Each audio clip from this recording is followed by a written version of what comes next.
Thank you for attending the webinar this morning. My name is Pam Beck, and I will be discussing the audit instructions for the STS database for adult cardiac. Like Leslie mentioned, this webinar and the June 16th webinar are identical, and you only need to attend one, and both webinars will be recorded. Again, just if you haven't muted your phones, mute them during the presentation. I just want to thank you for your participation in the STS Adult Cardiac Surgery Database Audit. The purpose of the audit is to evaluate the accuracy, consistency, and comprehensiveness of data contained in the database. STS has selected Telligent to perform an independent external audit of the STS Adult Cardiac Surgery Database. Telligent has conducted audits on behalf of STS since 2006. As a QIN, or Quality Innovation Network, and a quality improvement organization, Telligent is HIPAA compliant and performs audits adhering to strict security policies. The audit process includes data abstraction performed by Telligent on 12 randomly sampled CABG-only and 8 isolated valve cases that were performed between January 1st of 2015 and December 31st, 2015, and data submitted to Duke Clinical Research Institute, which is DCRI. The second part of the audit is reviewing the process to determine case eligibility for submittal to the STS database, and then to compare operating room logs with cases submitted. I'll talk about that later. In addition, you've all received Attachment 4, which is the data collection questionnaire. I've already received some back. So that's something you'll have to complete and send to us. A summer conference with Telligent and each site will take place following completion of the audit. Once you receive Attachments 3 and 5, which is the data that we're waiting from DCRI, I will send those the day I receive them, and that'll be 4 weeks from then when your 20 cases will be due into Telligent via the Secure File Transfer web portal. I'll also send another email with appropriate due dates, for a reminder, and along with Attachments 3 and 5 and the random 3-month selection for the log comparison view. That wasn't available at the time I sent you guys the initial email. Next, I will be talking about the attachments that you received via email on June 7th, 2016. Like I said, you did not receive attachments 3 and 5 because Telligent did not have the data to send you these attachments. So please refer and follow along as we go through them. Attachment 1 is basically the instruction of all the attachments that you received, and it explains everything. Attachment 2 is the instruction on the Telligent Secure File Transfer. And, whoops, wrong one. So this is all the instructions, and I'm not going to read this word for word, but I do have a couple of reminders as we go through this. It's pretty self-explanatory. You need to email Telligent at stscardiac@telligent.com with your contact information on who's going to be transferring the medical records to us within a week after this webinar. They'll need your, like it says on here, we need your name, your title, your email, your phone number, your site name, and your STS participant ID. And then your account will be created, and then we just go from there reading the rest of the document. After you've read and understood Attachment 2, this is a good time to contact your IT or your medical record department to discuss the process of transferring the medical records to our Secure File Transfer web portal.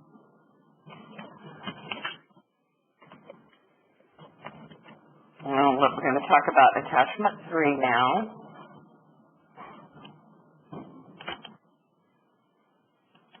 And this is the one that I explained you did not receive because we don't have the 20 cases from DCRI yet.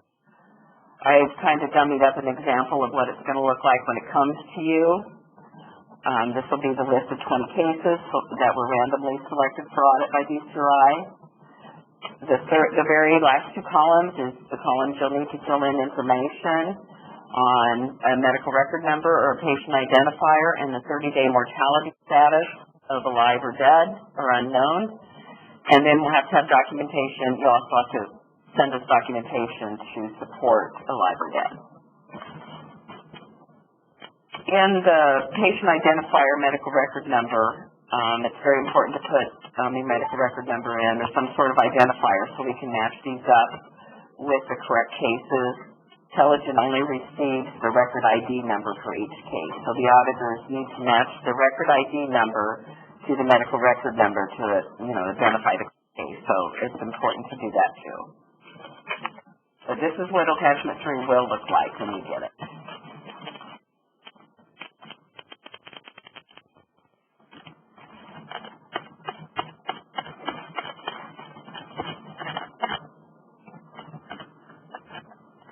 Again, it is the record ID is your identified number that links the case to the STS database. Here's the list of the 83 data variables for each of the 20 cases that will be audited.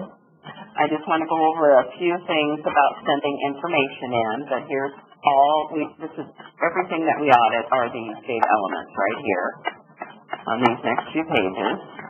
That's what we look at, so we have to have the information that supports that information.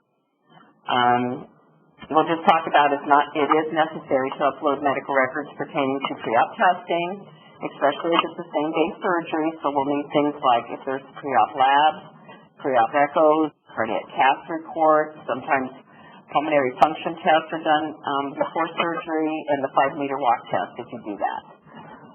So all, the ones that come for same-day surgery, we need the pre-op testing. Basically you have to send all data sources that you use to extract your information.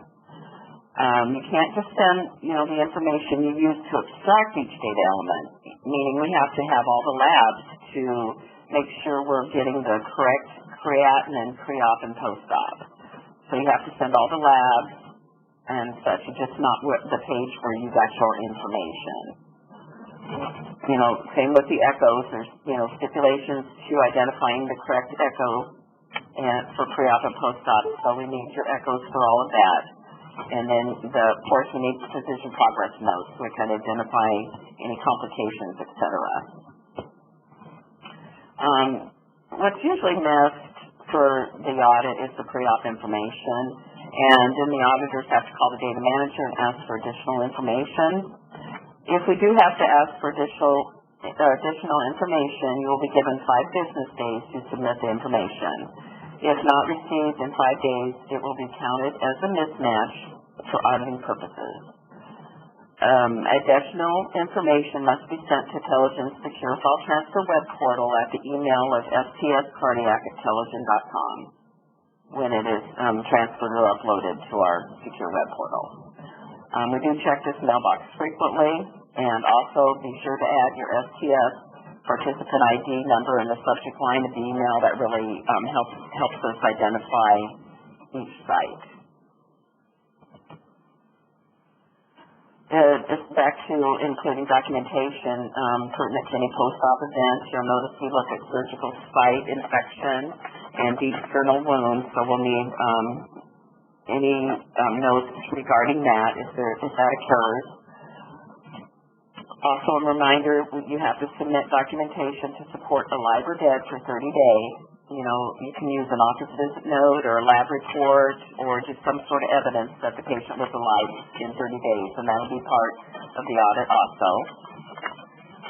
Just a reminder, the data manager is responsible for the information that has been uploaded for the audit. We can only audit what we see.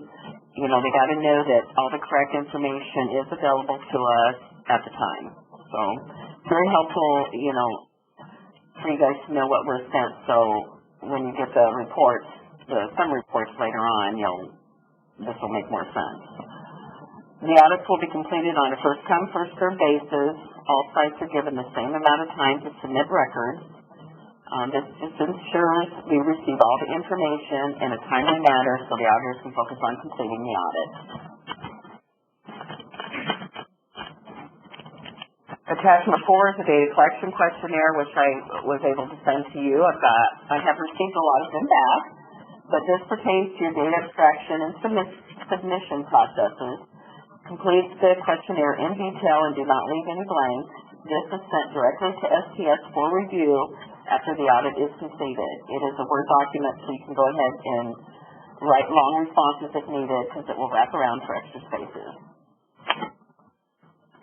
And the other attachment you have not received yet is attachment 5, and that's your STS participant contact information form. I just kind of dummied up some data so you can see if you make changes, put everything in red.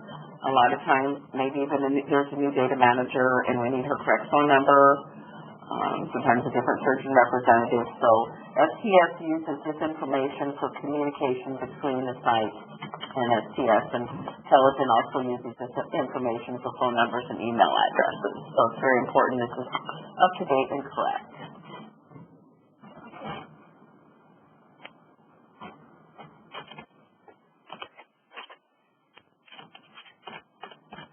The log comparison review is another part of our audit, and that's what we'll call when if we have to talk about it over the phone or by email. It's the OR log comparison review. The auditors perform a comparison of surgical cases that were performed during the audit time frame of 2015 to the cases that were submitted to DCRI. We will ask you to provide a copy of the OR log or a spreadsheet that includes a list of cabbage and valve cases only. This list must include the surgery date and the procedure description for each case, and it will be performed during the 3 months that will be identified at a later time. Do not include procedures other than cabbage and valve cases, and return this list via secure file web portal at the STScardiacintelligent.com email. And again, be sure when you return information and upload to that you include your STS participant ID number to the subject line in your email. When we get the audit time frame, that'll come with the rest of the information. DCRI randomly selects a 3-month audit time frame for all the cases completed in 2015. The very last page of attachment 1 is the audit preparation checklist. We just developed this to help you with requirements of the audit. They're all very important, but after you get off the phone, it'd be a good time to contact your IT or medical records department and discuss the secure file transfer protocol and refer them to attachment 2. And the audit related questions you can see to the email. There's another reminder to include your STS participant ID number in the subject line of your email, so we can better attend to all your questions. After this webinar, you'll need to send us at the STScardiacintelligent.com, send us your information to get your account set up for the person that will be transmitting the medical records. Attachment 3, complete and return when you, of course, receive it. Attachment 4, you can complete and return at any time. Like I said earlier, we have received a few already. And same with attachment 5. When you get that completed, return it all through the secure file transfer web portal. And let us know, by email when you do upload things to the secure web portal, so we can go in and look for it. So, okay, what do we got here? Please note also that the auditor contacting you by email may not be the auditor performing your audit. Like I said, they're done on first come first basis once we receive all the completed information. After we've completed the audit, the auditor will schedule a summary conference by telephone to discuss audit findings. Anyone can be on the call. If the surgeon representative wants to be on the call, that is fine, but it's not a requirement. Following the call, a data review summary report, which includes the agreement rate, percentages, and the record IDs of any mismatches, will be completed and sent to the STS. The STS reviews the reports and will email them to the primary data contact or data manager and the surgeon representative. If you have not received the reports within 30 days after the summary call, just send an email to the stscardiac@telogen.com email. That's all I am going to talk about for audit instructions today. If there are any questions, this would be a good time to ask. I have a question. Okay. Okay. I just wanted to clarify: are the OR log spreadsheet of CAB and valve cases, would they be the same cases as the ones chosen for the entire audit of 20 cases? Yes, they could be in there. We look, it depends on when it was performed because we only look at 3 months. Right, that's what I'm saying. It might not be the same cases that are in the 20-case audit. It could be a different. Correct. Is that true? Okay, thank you. Right. I have a question about the audit log as well. Can you hear me? Yes. Okay. Our logs that we go by have all the patient surgeries on. So when you're saying only send some of them, well, then it's not really the log. That's my same It would be a log we created just to send you the simple tabs and valves. Can you take that log and just get rid of all the other cases? We'd have to write them out. I mean, if you want, this is a report that's... Mm-hmm. It's Yeah, not just send... that. Yeah, just send what you have, what you use. We'll figure it out. This is going to have all the cases the surgeons do. We eyeball what we need to abstract. So I'm a little confused. What is the purpose of sending the log to you? Just to make sure that all eligible cases have been submitted to STS database. Which means... Sometimes there are some missed. That's when we compare your OR logs with the cases that are actually submitted to DCRI or the STS database. And you're going to be getting all cases, not just CABs and valves. That's why we ask for just your adult, cardiac, and valve cases. So if you can white them out or do another spreadsheet, that's fine, I guess, if that's the only way you have information about your cases. Okay, so if they're doing a pulmonary vein isolation, you want those on or off? I mean, those are counted as isolated. You can leave them on. We really don't need it because we're only looking at valves, so. Right, but what I'm saying is for an isolated valve, if you're looking at the log, they may also have done a pulmonary vein isolation. They're still going to be counted as an isolated valve. Okay, that's fine. That's fine to leave them on, but you can, sure. But you want us to white out procedures that aren't isolated. And we could white out things and you still wouldn't know if we said everything in or not, if you're not looking at the whole log. Just send all your valves and the information that goes with it in the cabbage, and you'll be fine. That'll be correct. I think what she's getting at, can you hear me? Yes. I think what she's getting at, for instance, we do a lot of aortic dissections and, there's lots of different kinds of procedures. If you want us to send only those that are involved in the 8 categories of STS that are considered, that have risk algorithms associated with them, that's a whole different kind of report. So if you don't, I've been audited before and they used my entire log to make sure that we weren't missing any of the cases that you're particularly interested in.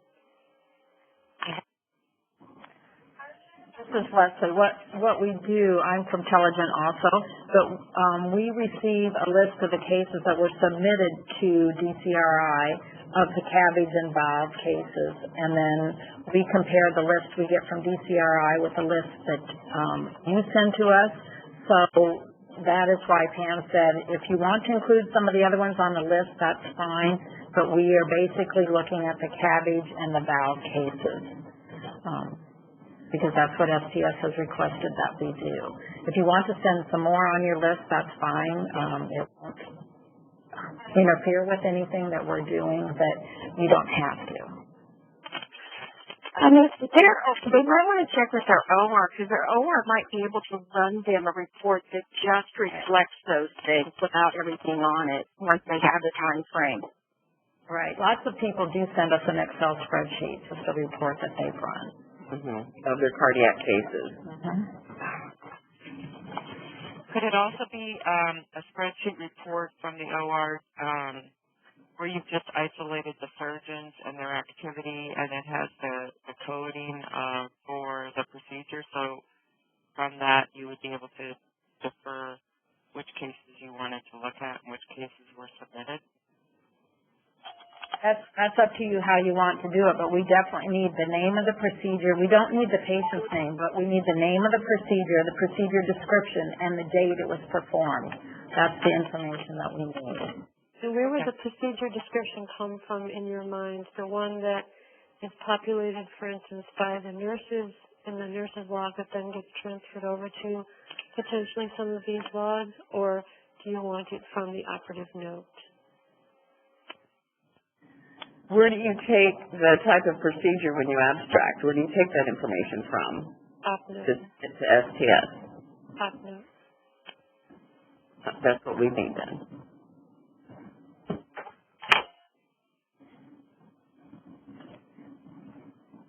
Any other questions? I have a question. Okay.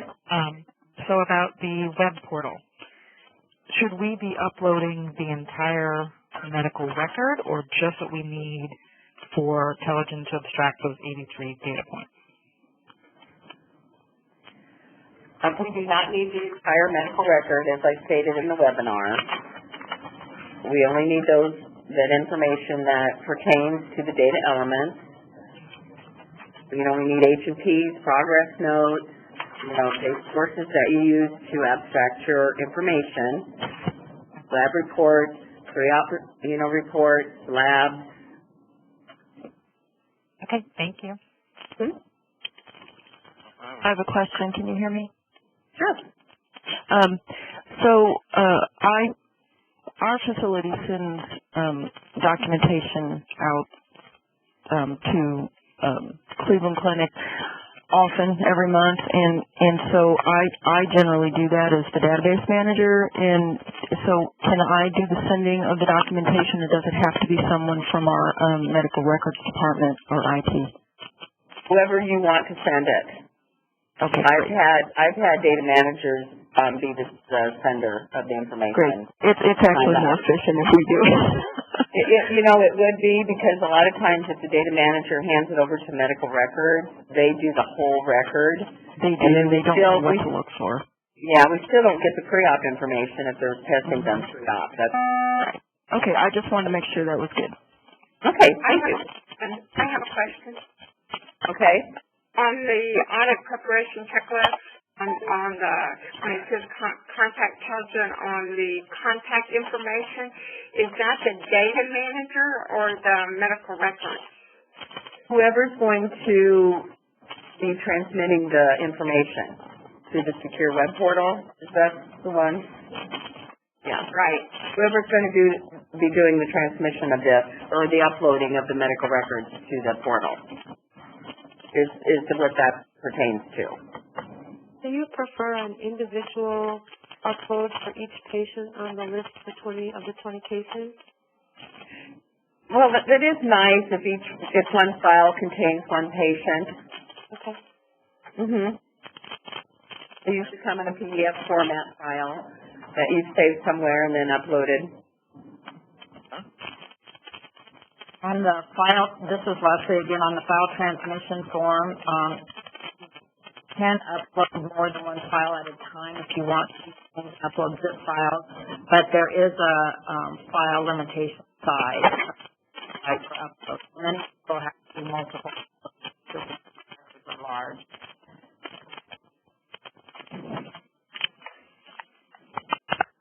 On that question, do you know the size of the file limitation?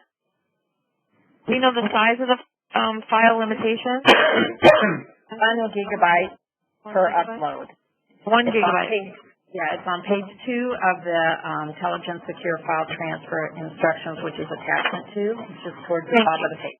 Thank you. Okay. I have a question regarding the 30-day mortality status and the documentation thereof.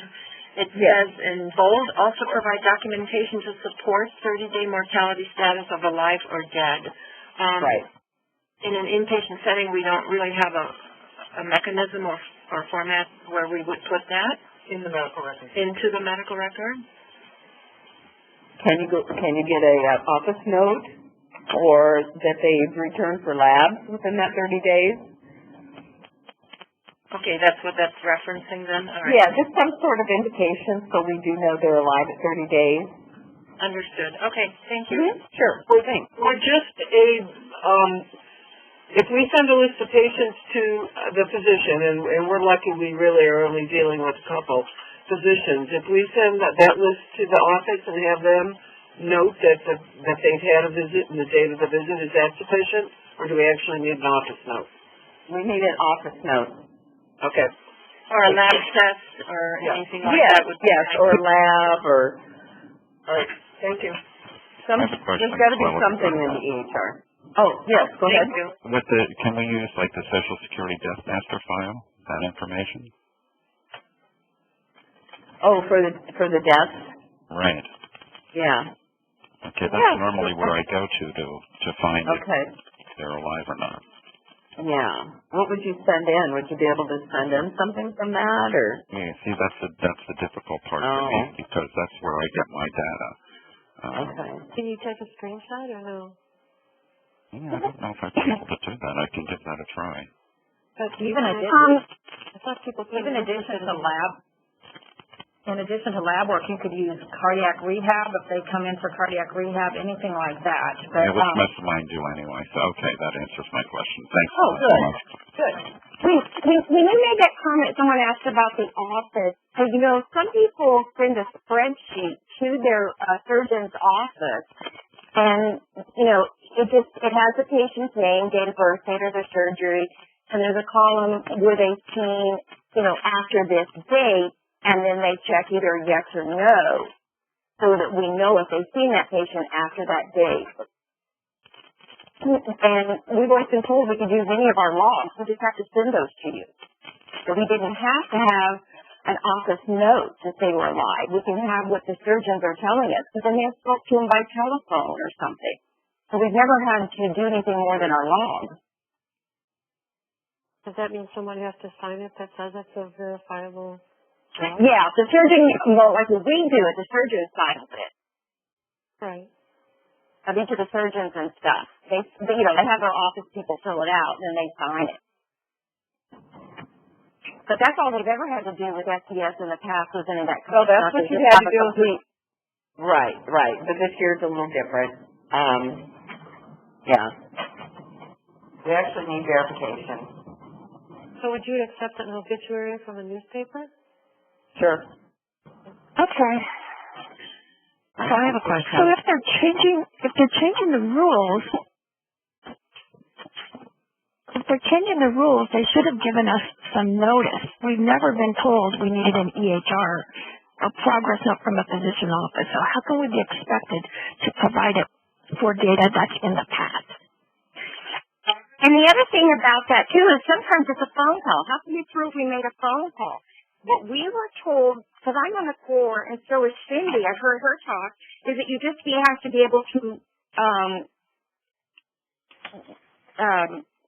what's the word I want? If somebody contacted the doctor's office, if you decide to take a patient, and I said the doctor's office said that they saw him or talked to him after that date, you could reproduce that by calling a doctor's office and getting that information. Now, that's what STS tells us. Yeah, but I think that they've discussed that. So this is an audit, remember? Yeah, it has to be independently verified. Not independent audit. And from now on. What we're saying is you're now asking for something that we didn't collect because we were not told to in 2015 that we had to make sure that we had a copy of that office visit. But you had to get the information from somewhere to answer the question appropriately. Right. So you have your log that your surgeon, completes and signs. Okay.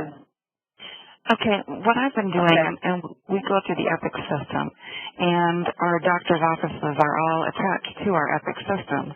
I'm able to open up our medical chart and see that our doctor or that a patient has called into the doctor's office more than a month past their surgical date. I can see their labs and their visits from there. Is that okay to use? Yes. Yeah, I think when you have private practice physicians, I think the independently verifiable issue has been discussed, and so then they would need to provide you by PDF or something. That I agree with Epic.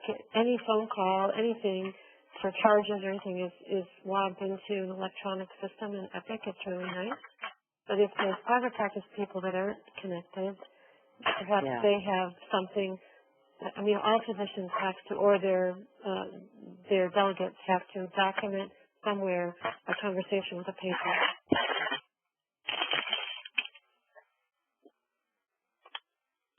I was wondering, did I miss, when do we get this list? I know it's not provided yet, but when do we get our list so that we can work on this? Yeah, the DCRI is currently working on the list this week, so I'm hoping next week. The day I get it is the day you will receive it. Thank you. Anybody else? Yeah, I'd like to revisit the comments that were made regarding the death notification. If it was not part of the STS definition that we provide an office note, we should not have to produce that now. The audit should be for what we were expected to produce in 2015. To go back and now have to recreate things is a lot of extra work for us, and we're already doing this work to provide the audit, which we agreed to with the STS. But, we followed the STS definitions in place in 2015. And it sounds like the rules are changing now, which is not appropriate. The rules are not changing. This is an audit. Correct. The audit should be based on what we were expected to produce in 2015. And nowhere does it say that we needed to put a copy of the office in the STS data definitions. How about we do this? I will email STS today and clarify 30-day mortality status for those of you that have a problem with it. Sounds like most do not. I disagree. I think that the problem is we all do this collection differently, and that's something we've seen clearly, that we all have different methods. My method is I don't have access to electronic records at the hospital or offices. I call doctors and I call patients, and I make a note and I keep a record of all of that. How I determine the 30-day status. I believe that's sufficient. That's sufficient as long as you've got a record call list. You can send us a copy of the phone call. Yeah. So if we have that's the evidence of. Right. So we have called the office and they have said, yes, this patient visited. They have returned to us. That's what I note on my extraction sheet. I don't expect them to send me a copy of the office note, which is what you are asking for. Do you have a copy of the phone call or something about the phone call that you can send to us? No, we just call them and give them a list of names, and they go down and say yes, yes, no, no. The criteria. And then if they say no, then we go on to other sources to try to verify. Sure. And then when I finally get my 30-day, I keep a piece of paper with the patient's name, the date of contact, and what I was told specifically, and I keep that. And that's Yeah. what we do. Certainly I've not done that. I've just noted it on my extraction record that we talked to the office. That, when we had an audit before, that information was good enough to stand for the 30-day. I think that's true. The STS has promoted the idea of a spreadsheet as opposed to the collection form that we use. And so that's been out there for a while. And for those of you that recorded on your abstraction sheet, if you just wanted to send just that page of the abstraction sheet with the date and time of the call and the results, that would be sufficient. Yes, just evidence of something to indicate the patient was alive. And that you took that extra step, to identify that 30-day mortality status. I know it's a lot of work and a lot of extra steps, but we just need, to see that.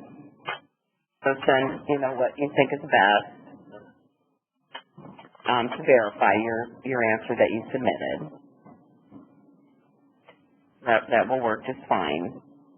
If there's anything, okay. If there's anything different, I'll let you know. But we have calls with STS and we talk about different things. So I can bring that up and just make sure we're on the same page. So you would be looking at the responses available for the field that you're auditing and make the judgment from there if the information that was sent is consistent with the variables available to us. Right. And other is one of the options. So if you selected other because perhaps it was an obituary, you want to see the obituary. If you have it, yeah. Okay.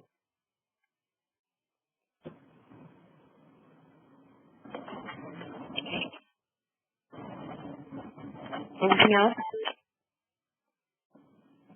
I have a question. I see there's another call on the 16th at 12. Is that for the same information, or is that a different? Yes, that's the same information. Of course, there'll be different questions probably, but same information that I will give.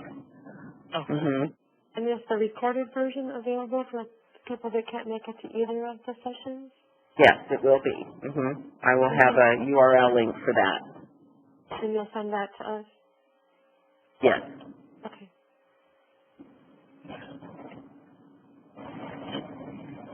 Okay, well, if there's any more questions, just send them into that email on the screen. And we'll be glad to answer anything else that you might have. Thank you all for attending. Bye-bye.